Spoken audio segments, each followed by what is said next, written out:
That dysregulation, of course, can range from very mild, very subtle in the background, where it's still fairly easy for you to maintain focus on what you're trying to do. Maybe you're in the clinic interacting with clients and it's not necessarily pulling you away from what they're saying, but in the down moments between, in transitions, you might be a little bit more aware of the need to reset the body or reset the mind, an impulse to kind of bounce away from the present moment with our consciousness. As that impulse or dysregulation becomes more extreme, then we can find ourselves all the way up into an end of the spectrum where actually taking the next obvious step is increasingly difficult. The internal resistance to doing what we know to do goes higher and higher, might feel more painful. We might have more distracting actual pain sensations in the body as we dysregulate. And eventually it can hit a point where we literally cannot do the next thing. And somewhere in there, the sense of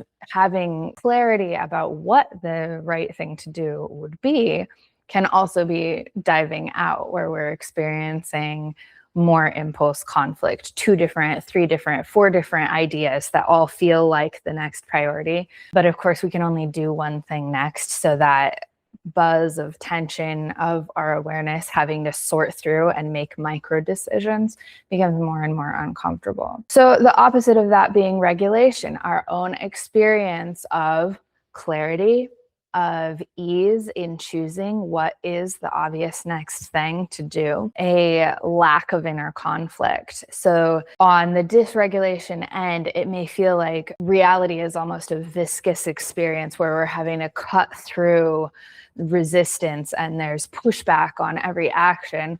High regulation will feel like letting water shed off you, like the old phrasing, let it run off like a water off of a duck's back, right?